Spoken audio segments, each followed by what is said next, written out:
In this lesson called Power Stances, you will learn two ways of creating a solid base underneath you when you want to do some work. Both of these stances are derived from Tai Chi Chuan. The first is called the horse. You begin by standing with your feet evenly placed, your weight even on both feet. Then you set one foot about 6 inches wider than usual. Good. Open your knees as though you're sitting on a horse. You're riding a horse. Good. So your knees are open because the horse is kind of fat. There you are. And when you're sitting on the horse, let me turn sideways so you can see this. Your knees are open. You want to make sure that your backside is sitting down on the horse. You don't want your backside poked out like this. This is the right way, like this. Okay? And your hands are out here like so. Okay, now I'll turn front again. So you just adjust yourself onto that horse. Get your weight even on both feet. Your eyes into the far distance. And you just stand there for a while. Feel the solidity of that stance.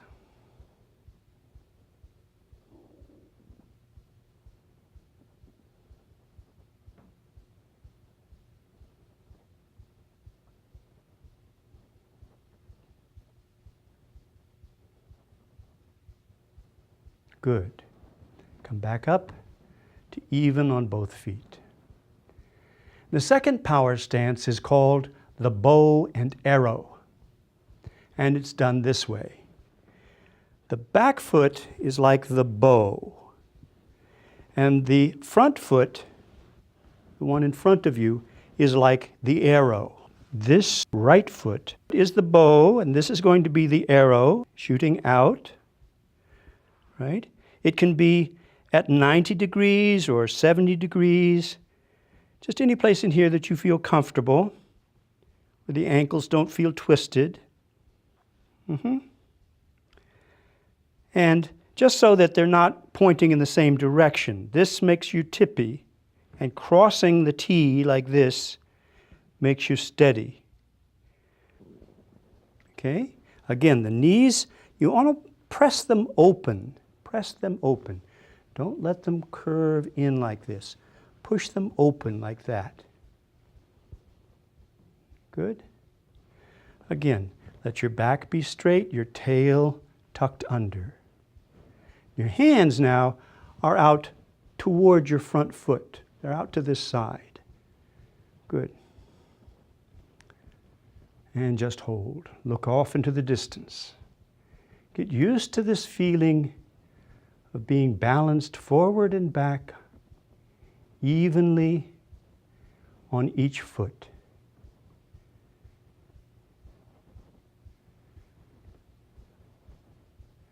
Good. Now come back to balance. Weight even on both feet. We can do this to the right as well. So this becomes the bow. This becomes the arrow.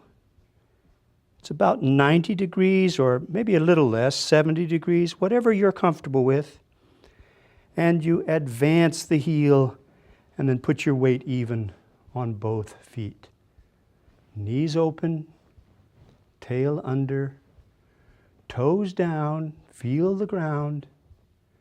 And then your hands are out along this side, to the right this time. Head is up. You look into the distance. And just hold in that position. You might wobble a little bit, but that wobbling is good. It means your ankles are kind of adjusting themselves to make sure you've got good balance.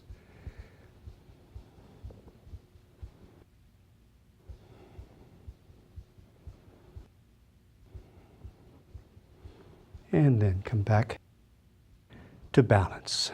Weight on both feet. Good. So we've done 2 power stances, the horse, the bow and arrow, and we've done it to both sides. Now we'll add something to the horse. We'll start with the horse. Remember, it's even, then step out a little bit, open your knees, tuck your tail, hands toward the front and the fingers are open.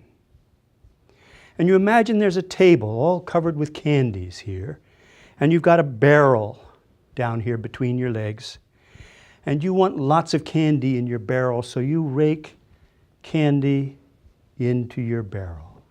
Rake and rake and rake and rake. Now when you start, you might just feel your hands moving. But if you reach farther for more candy, you'll feel your hips moving too. Right? So you rake and you rake. The part of you that doesn't move is your feet. Your feet stay right where they are, powerful and immovable. Good. Raking in the goodies.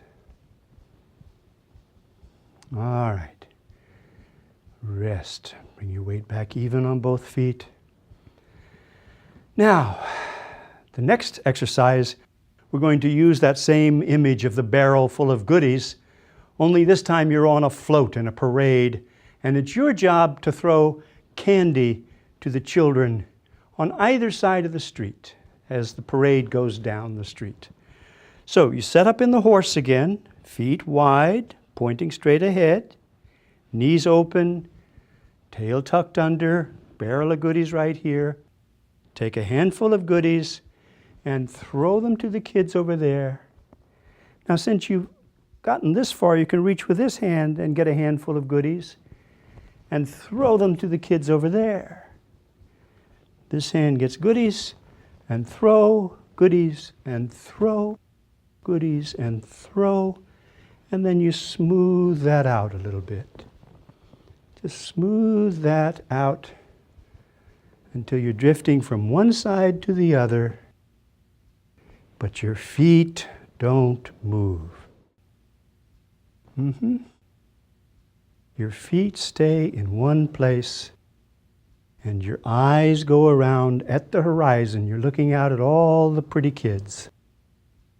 You keep looking out to the side and throwing goodies to the crowd on the right and on the left and on the right and on the left. And bring that to rest. Bring your feet closer together. Good. So now, you've used the horse for 2 moving gestures. One is throwing goodies to the crowd and raking the goodies in. Now we're going to use the bow and arrow for some moving gestures. Let's start to the left. You set your foot, you take your arrow, you advance your heel, get your weight even on both feet. Sit like this, good. And then you push forward onto this foot and back onto this foot. Now let's say you had a vacuum cleaner. You could push forward and pull back, and push forward and pull back, and push and pull, and push and pull, and push and pull. Good. Come back to balance. Now let's go to the other side. This becomes the bow. This is the arrow. Get your stance nicely settled. Sink down a little bit and tuck your tail under. Get your hands ready. And then you push and stop. Pull and stop. Now notice that it's your legs that are doing the pushing and the pulling and the pushing and the pulling. That's it. Push and pull. Push and pull. And push and pull. Good. And come to balance. Both of these stances, the horse and the bow and arrow, can be used in those problem places in your life that require extra strength and stability. Those places are, for instance, opening a heavy door at the bank or a heavy car door, sliding one of those big doors on the cars with sliding doors, or reaching up high in a closet or down low to put away something. All of these places are places where a person with Parkinson's is likely to lose their balance. So let's consider some of the things you can do with the power stances. Well, just imagine with me. Imagine that you're washing dishes. Here's the sink, and here's some dirty dishes, and here's some clean dishes. Now you set your feet wide, pointing straight at the counter, and you tuck your tail a little bit, and you reach over here and get some dishes, and you put them in the sink, and you then rinse them off a little and put them over there. So you can move from side to side, right? Moving dishes from here to there, and you've got this strong base underneath you. Let's try that now for something like putting something up in a high shelf in a closet. Say you've got something here, you want it to go up. Put one foot forward, the other foot back, and then you put this up into the shelf and then come back onto that back foot. So that foot is there to keep you from tipping as you come back down. All right? Another possibility, say you have a low shelf and you want to reach down and get that big casserole that you only use now and then. You open the doors, you put one foot forward, one foot back, and you reach down and pick up the casserole and come back out and come all the way up to standing. Because your feet are firmly planted in the power stance, you're much less likely to lose your balance when you're doing this strong in action. Let's imagine that big door, the bank door, the big glass door that weighs so much. When you come to the door, put one foot forward and one foot back. You're in the bow and arrow stance. Take hold of the door, even use both hands, and then use your legs to pull, and then push the door open like so. So you go from here to here, and then you shift and push. See how that works? Okay. Good. All right, so you now know two power stances. One is called the horse, one is called the bow and arrow, and it can go on either side. We'll use these in the next lesson. So I want you to really be very comfortable in these and really know where they are, be able to reach them at a moment's notice, and know their names because I use them a lot in the next lesson. Let's end with a bit of vocalization. Let's recite an old poem from long ago. Let's try, "You are old, Father William," the young man said, "and your hair is exceedingly white, and yet you incessantly stand on your head. Do you think at your age it is right?" Good.